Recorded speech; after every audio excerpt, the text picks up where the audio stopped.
മുഖ്യമന്ത്രിയുടെ പൊളിറ്റിക്കൽ സെക്രട്ടറിക്കും അതുപോലെ തന്നെ എം.ആർ. അജിത് കുമാർ എന്ന ADGPക്കും എതിരെയുള്ള പരാമർശങ്ങളുടെ തെളിവുകളൊക്കെ സമർപ്പിക്കാൻ ഇന്ന് PV അൻവർ MLA തിരുവനന്തപുരത്ത് എത്തിയിരുന്നു. മുഖ്യമന്ത്രിയെ കണ്ടതിന് ശേഷം പുറത്തേക്ക് വന്ന ജലീലും ഉണ്ടായിരുന്നു, ഒറ്റയ്ക്കായിരുന്നു എത്തിയത്. മുഖ്യമന്ത്രിയെ കണ്ടതിന് ശേഷം പുറത്തേക്ക് വന്ന PV അൻവർ പിന്നീട് മാധ്യമങ്ങളോട് പറഞ്ഞു, സഖാവ് എന്ന നിലയിലുള്ള എൻ്റെ പോരാട്ടം ഇവിടെ ഞാൻ അവസാനിപ്പിക്കുന്നു. ഇതിൽ നിന്ന് എന്താ വായിച്ചെടുക്കാൻ പറ്റുക? അതിൽ നിന്ന് രാഷ്ട്രീയം കൈകാര്യം ചെയ്യുന്ന ഒരാൾ എന്നുള്ള നിലയ്ക്ക് സഖാവ് അല്ലാത്ത നിലയിലുള്ള പോരാട്ടം തുടരും എന്നാണ് അതിൻ്റെ പരിഭാഷ. അപ്പോൾ അത് എങ്ങനെയാണെന്ന് വെച്ച് കഴിഞ്ഞാൽ, ഈ പാർട്ടിക്കാരൻ എന്നുള്ള നിലയ്ക്കും അല്ലാത്ത ഒരു നിലയ്ക്കും ജീവിതത്തിൽ പോരാടേണ്ടി വരും. ഞാൻ മനസ്സിലാക്കുന്നിടത്തോളം ഇതിൽ രാഷ്ട്രീയത്തിനേക്കാൾ കൂടുതൽ വേറെ ചില കാര്യങ്ങളാണ് ഈ പോരാട്ടത്തിൽ ഉണ്ടായിരുന്നത്. അതുകൊണ്ട് രാഷ്ട്രീയമായി ഈ പോരാട്ടം വ്യാഖ്യാനിക്കാൻ ശ്രമിച്ചാൽ പരാജയപ്പെടും. ഞാൻ ആലോചിച്ച് പല വശങ്ങളുമൊക്കെ ആലോചിച്ചതാണ്. ഇതിൽ CPM എന്ന് പറഞ്ഞ പാർട്ടിയുടെ അകത്ത് ഇതെങ്ങനെയാണ് ഇക്വേഷൻസൊക്കെ ശരിയാവുക. നമുക്ക് വെറുതെ ഗോവിന്ദൻ പിണറായിക്കെതിരെ പിണറായി പോകുന്നു ഇങ്ങനെയൊക്കെ പറയാമെങ്കിലും അങ്ങനെ അന്വേഷിച്ച് ചെല്ലുമ്പോൾ നമുക്കിതിൻ്റെ ഒരു താക്കോല് കിടക്കുന്നുണ്ട് ഈ അൻവർ സംസാരിച്ചതിൻ്റെ അകത്ത്. അതെന്താണെന്ന് വെച്ച് കഴിഞ്ഞാൽ, ഈ സുജിത് ദാസ് പത്തനംതിട്ട SP ഇപ്പം തീർച്ചയാണ്. അതെ, അങ്ങേര് മുമ്പ് കസ്റ്റംസിലായിരുന്നു. അതെ. അപ്പോൾ കസ്റ്റംസിലായതുകൊണ്ട് ഈ കരിപ്പൂരിലെ കസ്റ്റംസുകാരെയൊക്കെ നല്ല പരിചയമാണ്. അപ്പോൾ സ്വർണവുമായിട്ട് വന്ന ആളുകളെ എയർപോർട്ടിലെ കസ്റ്റംസ് കണ്ടെത്തുന്നുണ്ട്, അതെ, പരിശോധനയിലൊക്കെ. പക്ഷെ അവിടെ വെച്ച് പിടിക്കുന്നില്ല. അവരെ പുറത്തേക്ക് പോകാൻ അനുവദിക്കുന്നുണ്ട് അവിടുത്തെ കസ്റ്റംസുകാർ. എന്നിട്ട് ആ കസ്റ്റംസുകാർ എന്ത് ചെയ്യുന്നു വെച്ച് കഴിഞ്ഞാൽ, സുജിത് ദാസിനെ വിളിച്ച് പറയും. പണ്ട് അവരുടെ കൂടെ ഉണ്ടായിരുന്നതാണല്ലോ. അതെ. സുജിത് ദാസ് എന്ത് ചെയ്യും, പുള്ളിയും സിൽബന്ദികളും കൂടി ഇവരെ പുറത്തു വെച്ച് പിടിക്കും. അപ്പോൾ അതിൽ നിന്നുള്ള ഒരു ബൾക്ക് സാധനം പോലീസുകാർ കൊണ്ടുപോകും. ഈ സ്വർണ്ണ കള്ളക്കടത്തുകാർക്ക് കിട്ടില്ല. അതാണ് അൻവർ പറഞ്ഞ ഒരു പ്രധാനപ്പെട്ട കാര്യമായിട്ട് എനിക്ക് തോന്നുന്നത്. ഈ സുജിത് ദാസിന്റെ നേതൃത്വത്തിലുള്ള സംഘം എന്ന് പറയുന്നത് ഡാൻസ് ഓഫ് ടീമാണ്. അവർ സത്യത്തിൽ പിടിക്കേണ്ടത് നാർക്കോട്ടിക്സ് ആണ്. പക്ഷെ അവർ പിടിക്കുന്നത് ഈ സ്വർണ്ണമാണ്. അവിടെ ഒരു കള്ളക്കളി നടക്കുന്നില്ലേ? അതെ, അതെന്താന്ന് വെച്ചാൽ അൻവർ പറയുന്നത് നമ്മൾ മുഖവിലക്കെടുക്കുക. മുഖവിലക്കെടുക്കുമ്പോൾ ആ കസ്റ്റം നമുക്ക് പലതരത്തിൽ ബന്ധങ്ങൾ ഉണ്ടാവുമല്ലോ. പത്രപ്രവർത്തകർക്ക് സോഴ്സ് ഉണ്ടാവും, നമുക്ക് വിവരങ്ങൾ കിട്ടും എന്ന് പറഞ്ഞ പോലെ ഇങ്ങർക്ക് കസ്റ്റംസിൽ ഭയങ്കര സോഴ്സാണ്. പണ്ട് അവിടെ ഉണ്ടായിരുന്നുകൊണ്ട് മുകളിൽ തട്ട് മുതൽ എല്ലാവരെയും അറിയാം, വിളിക്കുകയൊക്കെ ചെയ്യും. എടാ പോടാ എന്നൊക്കെയുള്ള ബന്ധങ്ങളുമൊക്കെ കാണും. പിന്നെ അപ്പോൾ ഇത് കസ്റ്റംസൊക്കെ എങ്ങനെയാണ് പ്രവർത്തിക്കുന്നത്? പിന്നെ സംസ്ഥാനത്തെ ഈ രജിസ്ട്രേഷൻ ഓഫീസുകൾ, നിങ്ങൾ ഭൂമി രജിസ്റ്റർ ചെയ്യാൻ ചെന്ന് കഴിഞ്ഞാൽ മൊത്തത്തിൽ അവിടെ പൈസ വിതരണമൊക്കെ നടക്കില്ല. അതെ, അതെ. കേരളത്തിൽ അധികം ലീവ് എടുക്കാത്ത ആളുകളാണ് ഈ രജിസ്റ്റർ ഓഫീസിലൊക്കെ ഉള്ള ആളുകൾ. അവർ അതിരാവിലെ 9:15 വരും. എന്നോടൊരിക്കൽ ഒരു രജിസ്ട്രാർ പറഞ്ഞു, സാർ ഞാൻ രാവിലെ 9 മണിക്ക് ഇവിടെ വരുന്നത്. കാരണം അപ്പോൾ വന്നു കഴിഞ്ഞാൽ ആ രജിസ്ട്രേഷൻ തീരുന്ന ഉച്ച കഴിയുമല്ലോ. അതുവരെ ഉള്ളത് കഴിഞ്ഞു കഴിഞ്ഞാൽ പിന്നെ മൊത്തത്തിലാണ് അതിൻ്റെ അകത്ത് ആഫീസിൻ്റെ അകത്ത് വീതിക്കുന്നത്. അപ്പം പിന്നെ രാവിലെ വന്നല്ലേ പറ്റുള്ളൂ. ഒരു ദിവസം അവധി എടുത്താലും പ്രശ്നം വരും. അപ്പോൾ അങ്ങനെ ചില ഓഫീസുകളുണ്ട്. ഇങ്ങനെ പറഞ്ഞതനുസരിച്ചിട്ടാണെങ്കിൽ ഈ മൊത്തം അൻവർ പറഞ്ഞ കഥയിൽ ഈ ഒരു താക്കോലായിട്ട് കിടക്കുന്നത്. അപ്പോൾ അൻവർ പറഞ്ഞത് എന്താണെന്നറിയോ? അൻവറിന് താല്പര്യമുള്ള ആളുകളുടെ സ്വർണം അവർക്ക് കിട്ടേണ്ടതിന് പകരം സുജിത് ദാസിനെ പോലുള്ള പോലീസുകാർ കൊണ്ടുപോകുന്നു. പറഞ്ഞത് പിടികിട്ടിയ? അതെ. അതായത് ഇനി അത് തിരിച്ച് നമുക്ക് നോക്കാം. മലബാറിൽ പ്രധാനപ്പെട്ട 2 കള്ളക്കടത്ത് സംഘങ്ങളുണ്ട്. ആ 2 കള്ളക്കടത്ത് സംഘങ്ങളും ഈ സുജിത് ദാസിനെ പോലുള്ള ആളുകൾ വന്നു കഴിഞ്ഞപ്പോൾ, ഈ അജിത് കുമാറിനെ പോലുള്ള ആളുകളും കൂടി വന്നു കഴിഞ്ഞപ്പോൾ വെള്ളത്തിലായി. ഈ കൊണ്ടുവരുന്ന സ്വർണം മൊത്തത്തിൽ കിട്ടുന്നില്ല. കിട്ടിയാലല്ലേ അതിൽ നിന്ന് ലാഭം ഉണ്ടാവുള്ളൂ. അതെ, മൊത്തത്തിൽ കിട്ടുന്നില്ല. അത് കിട്ടുന്നില്ല. ഈ കള്ളക്കടത്ത് എന്ന് പറയുമ്പോൾ ഇത് ഗൾഫിലൊന്നും കള്ളക്കടത്ത് എന്ന് പറഞ്ഞ സംഭവമില്ലല്ലോ. ഇവിടെ നിയമങ്ങളുള്ളത് കൊണ്ടാണ് ഇത് കള്ളക്കടത്ത് എന്ന് പറയുന്നത്.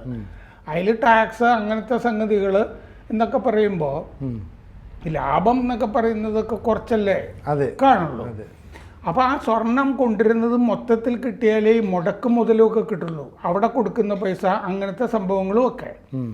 അപ്പോൾ സിയറ ലിയോണിൽ പോയി ഖനിയൊക്കെ എടുത്ത് അതൊക്കെ നടത്തിയിരുന്ന ഒരാളാണ് അൻവർ. അതെ ചെറിയ ശേഷിയൊന്നും പോരാ അതിന്. എന്താണെന്ന് വെച്ചാൽ ഈ സിയറ ലിയോൺ ഈ ആഭ്യന്തര സമരം കൊണ്ട് സമ്പൂർണമായിട്ടും അരാജകത്വത്തിൽ ആഴ്ന്നു പോയ ഒരു രാജ്യമാണ്, ആഫ്രിക്കൻ രാജ്യം. എനിക്ക് സുഹൃത്തുക്കളൊക്കെ ഉണ്ട് അവിടെ. അവിടെ പോയി കാര്യമായിട്ട് അങ്ങനെ ജീവിക്കാനൊന്നും പറ്റില്ല, അതിനുള്ള സൗകര്യമൊന്നുമില്ല അവിടെ. ശരിക്കും ദരിദ്രമായ ഒരു സ്ഥലം, വലിയ പണപ്പെരുപ്പം, വലിയ നമ്മൾ ഒരുപാട് നോട്ടുകളൊക്കെ കൊടുക്കണം അവിടെ പോയി. ഒരു പഴംപൊരി എന്നൊക്കെയുള്ള മട്ടിലൊക്കെ ആണെങ്കിൽ 1 ലക്ഷം രൂപ അവിടത്തേക്ക് അങ്ങനെയൊക്കെയുള്ള പണപ്പെരുപ്പമുള്ള സ്ഥലമാണത്. അവിടെ പോയി ഇങ്ങനെ ഗനിയൊക്കെ എടുത്തിട്ട് ഈ രത്നം ഇങ്ങനത്തെ സംഭവങ്ങൾക്കൊക്കെ വേണ്ടിയൊക്കെ പോയി എന്നുള്ളതൊക്കെയാണല്ലോ. അപ്പോൾ എനിക്ക് ഈ പല പേരുകളും ഈ കള്ളക്കടത്തുമായി ബന്ധപ്പെട്ടതായതുകൊണ്ട് ഇതിൻ്റെ ഉള്ളിലേക്ക് പറയാനും രാഷ്ട്രീയ നേതാക്കളെ അതുമായിട്ട് ബന്ധിപ്പിക്കാനും ഒക്കെ പ്രയാസമുണ്ട്. അതുകൊണ്ട് ഒരു അത്യാവശ്യ രൂപം പറയാം. അങ്ങനെ അൻവർ ചെയ്തിട്ടുള്ള കാര്യങ്ങൾ പോലും പക്ഷെ പറയാൻ പറ്റാത്ത വണ്ണമാണ് ഈ ബന്ധങ്ങൾ കിടക്കുന്നത്. പക്ഷെ ചില ആളുകൾ ഇവിടുന്ന് ബാഗ് കൊണ്ടുപോയി ഗൾഫിലേക്ക്, ശിവശങ്കർ ആ ബാഗ് എടുത്ത് കൊടുത്തു എന്നൊക്കെ പറഞ്ഞ ആ സ്വർണ്ണക്കള്ളക്കടത്ത് കേസിലൊക്കെ കേട്ടിട്ടില്ല. അതെ. അപ്പം അങ്ങനെ ബാഗ് ഒക്കെ ദുബായിലെത്തുമ്പോഴൊക്കെ അൻവറൊക്കെ അതുമൊക്കെ ആയിട്ട് വല്ല ബന്ധമുണ്ടോ എന്നൊക്കെ ആലോചിച്ച് നോക്കുന്നത് നന്നായിരിക്കും. അപ്പോൾ ഇതിൻ്റെ അകത്ത് ഇപ്പോൾ ഈ വെളിപ്പെടുത്തൽ അൻവർ നടത്തി കഴിഞ്ഞപ്പോൾ ആരാണ് പ്രതികരിച്ചത്? റസാഖ് കാരാട്ട്, ജലീൽ ആണല്ലോ. അതെ. ഇവർക്കൊക്കെ ആരെങ്കിലുമൊക്കെ ആയിട്ടൊക്കെ ബന്ധം ഉണ്ടാകാം. ജലീലിനെ സംബന്ധിച്ച് അല്ലെങ്കിൽ തന്നെ ആരോപണങ്ങളുണ്ട്. പണ്ടൊക്കെ ഇവിടെ ഈ തമിഴ്നാട്ടിൽ മുഖ്യമന്ത്രിയായിരുന്ന ഒരു വലിയ നടൻ, മലയാളി, അദ്ദേഹത്തിൻ്റെ തിരക്കഥാകൃത്തായിരുന്ന വേറൊരു വലിയ രാഷ്ട്രീയ നേതാവ്, അദ്ദേഹവും മുഖ്യമന്ത്രിയായിരുന്നു. അവർ തമ്മിൽ ആദ്യകാലത്ത് അണ്ണാദുരയുടെ കാലത്തൊക്കെ ഒന്നിച്ചായിരുന്നെങ്കിലും ഇരുവർ എന്ന് പറഞ്ഞ സിനിമയിലെ കഥാപാത്രം അവർ ഒന്നിച്ചായിരുന്നെങ്കിലും പിന്നീട് അവർ അകന്നുപോയി. അകന്നുപോയപ്പോൾ അവർ 2 ചേരിയിൽ വന്നു. നമ്മൾ വിചാരിക്കുന്നത് അല്ലെങ്കിൽ പൊതുജനം വിചാരിക്കുന്നത് രാഷ്ട്രീയ ചേരി എന്നാണ്. അങ്ങനെയല്ല. ഇതിലൊരാൾ, ആ നടൻ, LTTയുടെ ചേരിയിലായിരുന്നു. മറ്റേ ആള് ടെലോ, TLO, ഒന്ന് തമിഴ് പുലി, മറ്റേതും തമിഴ് തീവ്രവാദികൾ തന്നെ. ഈ മാവോയിസ്റ്റുകളുടെ കാര്യം പറഞ്ഞ പോലെയാ. മാവോയിസ്റ്റുകൾ വിപ്ലവം ഉണ്ടാക്കാൻ വേണ്ടിയിട്ടല്ലോ ചെയ്യുന്നത്. ദാവൂദ് ഇബ്രാഹിം സംഘവും ഒക്കെ ആയിട്ടൊക്കെ ചേർന്ന് മയക്കുമരുന്ന് കടത്തുമൊക്കെയാണ് മാവോയിസ്റ്റുകളൊക്കെ ചെയ്തുകൊണ്ടിരുന്നത്. എന്ന് പറഞ്ഞ പോലെ ഈ LTTയും ടെലോയും ഒക്കെ ചെയ്തുകൊണ്ടിരുന്നത് ഈ പരിപാടിയാണ്. അത് ശരി, സ്മഗ്ലിംഗ് ആണ്. അപ്പോൾ ആ സ്മഗ്ലിങ്ങിൻ്റെ 2 ചേരിയാണ്. അത് രാഷ്ട്രീയമായിട്ട് ആ 2 പേരുടെ ഇരുവർ വിലയിരുത്തിയാൽ ശരിയാവില്ല. സമാനമായ കാര്യമാണ് ഇപ്പോൾ കേരളത്തിൽ നടക്കുന്നത്. ഇതിനെ നമുക്ക് കള്ളക്കടത്ത് രാഷ്ട്രീയം എന്ന് വിളിക്കാം. അതല്ലാതെ CPMൻ്റെ അകത്തെ രാഷ്ട്രീയവുമായിട്ട് ഇത് ആലോചിച്ച് നോക്കിക്കഴിഞ്ഞ് കഴിഞ്ഞാൽ ഇതിനൊരു എത്തും പിടിയും കിട്ടില്ല.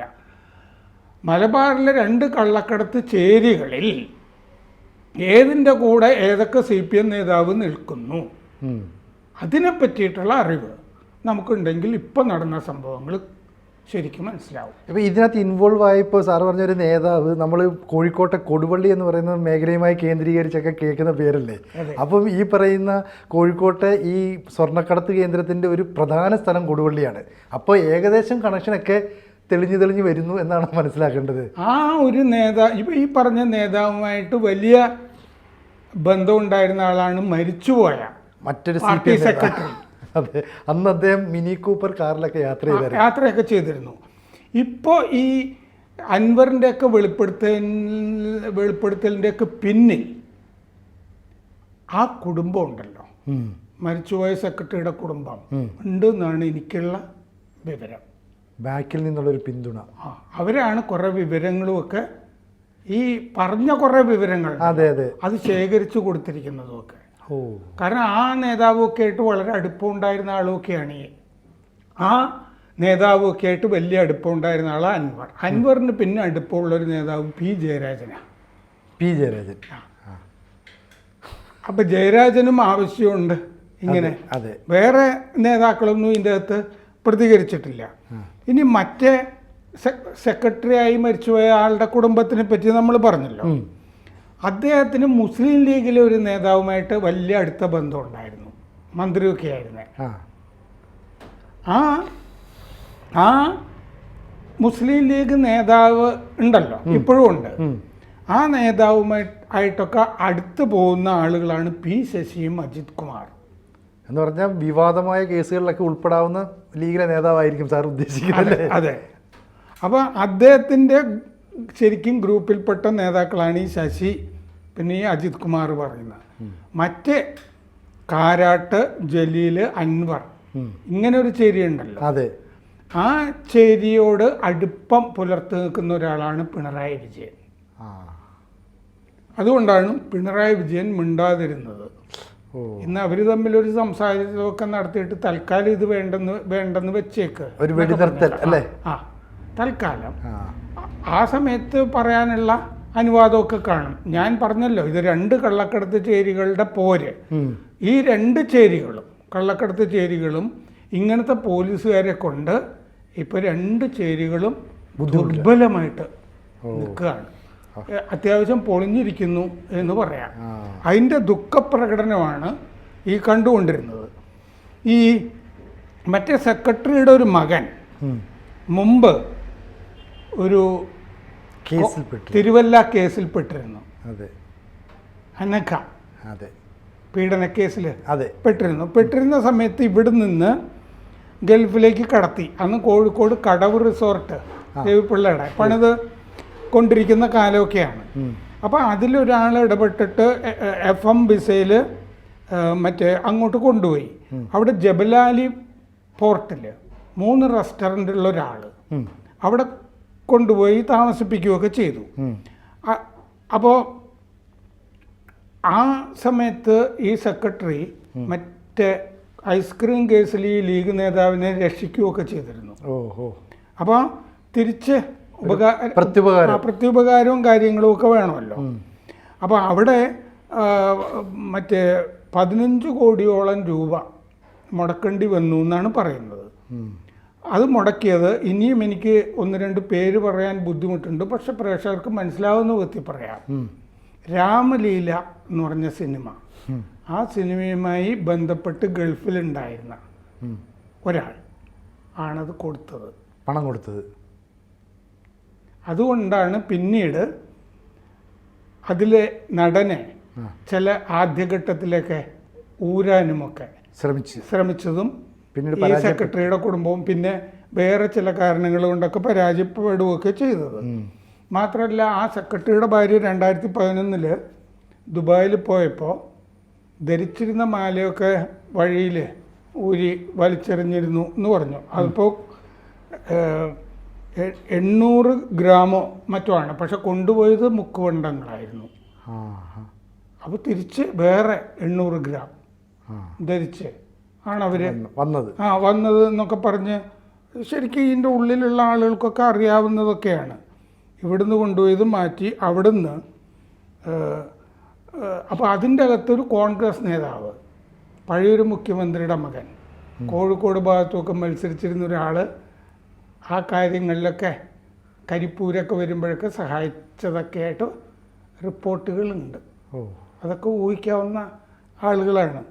ഞാൻ കുറച്ച് കൂടുതൽ സൂചനകളാണ് തന്നുകൊണ്ടിരിക്കുന്നത്. അപ്പോൾ ഇങ്ങനെയാണ്. മുമ്പാണെങ്കിൽ ജർമ്മനിയിൽ നിന്നൊക്കെ ഇങ്ങനെ തോക്കുകളൊക്കെ കടത്തുന്നുണ്ടായിരുന്നു. ഈ ബൈബിൾ ഉണ്ടല്ലോ, ബൈബിളിൻ്റെ അകത്ത് കുറേ ഭാഗം വെട്ടി മാറ്റിയിട്ട് ഇതിൻ്റെ അകത്താണ് തോക്ക് വയ്ക്കുക. ചെറിയ ഗണ്ണല്ലേ? ചെറിയ റിവോൾവറൊക്കെ ബൈബിളിൽ കൊണ്ടുവരും. അപ്പോൾ ഈ ഖുറാനിൽ സ്വർണം കടത്തി എന്ന് പറയുമ്പോൾ ഇതിൻ്റെ പഴയ ഇതുണ്ട്. ഈ സ്വർണ്ണക്കടത്തുമായി ബന്ധപ്പെട്ടിട്ട് ശരിക്കും അതിൻ്റെ അന്വേഷണം മരവിച്ച് നിൽക്കുകയാണ്. ആ ഫൈസൽ ഫരീദ് എന്നൊക്കെ പറഞ്ഞിട്ട് ഗൾഫിലൊക്കെ ഉണ്ടായിരുന്നില്ലേ? അതെ. പിന്നെ ആ ദുബായ് കോൺസുലേറ്റ് എന്നൊക്കെ പറഞ്ഞിട്ട് അതെ, ഒരു തരിമ്പും അത് മുമ്പോട്ട് പോയിട്ടില്ല. ആരാണ് അന്വേഷിക്കുന്നതെന്നോ എങ്ങനെയാണ് അന്വേഷണം മുന്നോട്ട് പോകുന്നതോ ഒന്നും നമ്മൾ അറിയുന്നേ ഇല്ല.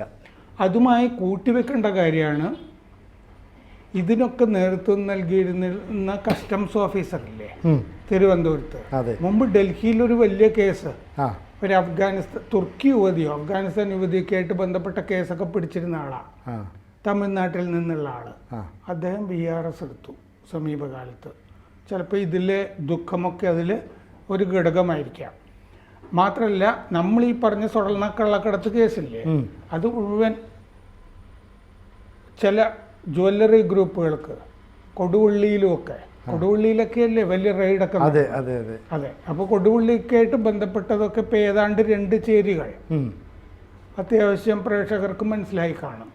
ആ 2 ചേരികളിൽ കയറി പോലീസുകാർ കളിക്കുന്നു, അജിത് കുമാറും സുജിത് ദാസും. അപ്പോൾ ആ ചേരികളെയൊക്കെ നന്നായിട്ട് അറിയാവുന്ന ഒരാളാണ് അൻവർ.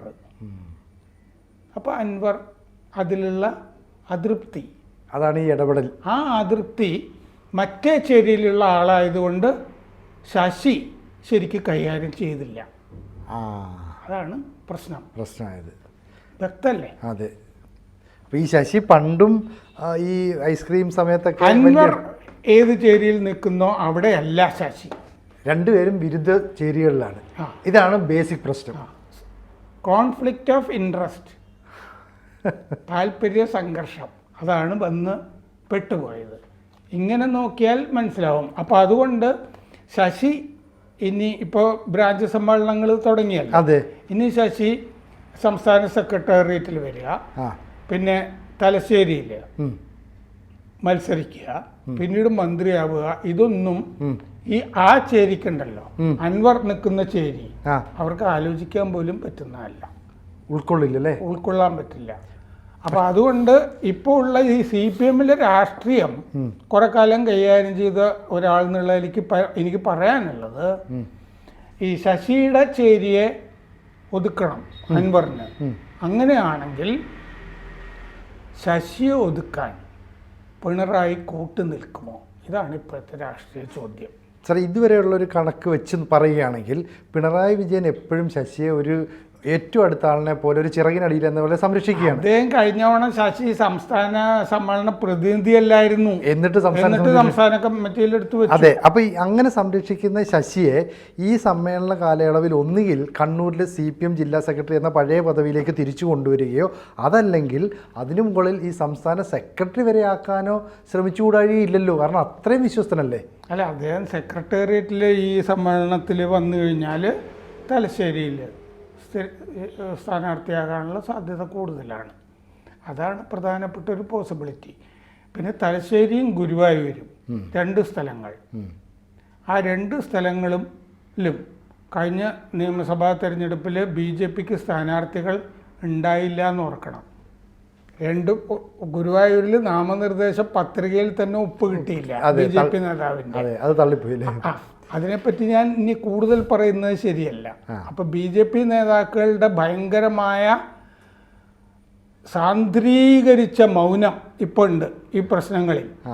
അങ്ങനെ മൗനം ഉണ്ടെങ്കിൽ അതിന് കാരണം ഈ തലശ്ശേരി ഡീലും ഗുരുവായൂരിലെ ഡീലുമാണ്. ഗുരുവായൂരിലെ ഡീല് എന്ന് പറഞ്ഞാൽ KN ഖാദർ ജയിക്കാതിരിക്കുക എന്നുള്ളതാണ്. അത് കുഞ്ഞാലിക്കുട്ടിയുടെ ആവശ്യമാണ്. ആ ആവശ്യത്തിൻ്റെ കൂടെ അവിടെ BJP നിന്നു. തലശ്ശേരിയിൽ മറ്റേ ഷംസീറിനെ ജയിപ്പിക്കാനും നിന്നു. അവസാനമായിട്ട് പറയുകയാണെങ്കിൽ ഇനി ഷംസീറിന് വലിയ ഭാവി ഇല്ലാത്തില്ല. കാരണം എന്താണ്? മറ്റേ സെക്രട്ടറി മരിച്ചുപോയി. അതുകൊണ്ടല്ലേ. അപ്പം നെല്ലും പതിരും ഒക്കെ ഒന്ന് തിരിച്ചറിയാൻ കുറച്ച് കാലം കാത്തിരിക്കേണ്ടി വരുമോ നമ്മൾ? അല്ല, ഈ സമ്മേളനങ്ങൾ നോക്കിയാൽ മതി, ശശിയുടെ ഭാവി എന്താണെന്ന് നോക്കിയാൽ മതി. അപ്പോൾ ആ 2 ചേരികളിൽ ഏതിൻ്റെ കൂടെ പിണറായി വിജയൻ നിൽക്കുന്നു എന്ന് നമുക്ക് മനസ്സിലാവും. അൻവറിൻ്റെ കൂടെയാണോ? അൻവറിനെ പണക്കാൻ പറ്റില്ല എന്ന് ഞാൻ പറഞ്ഞില്ലേ. കാരണം സീറ ലിയോണും ഒക്കെ കിടക്കുകയല്ലേ. അതെ, നമുക്ക് നോക്കാം. കൂടുതൽ വാർത്തകളും വിശേഷങ്ങളും നിങ്ങളിലേക്ക് എത്താൻ ABC മലയാളം സബ്സ്ക്രൈബ് ചെയ്യുക, ബെൽ ബട്ടണും അമർത്തുക.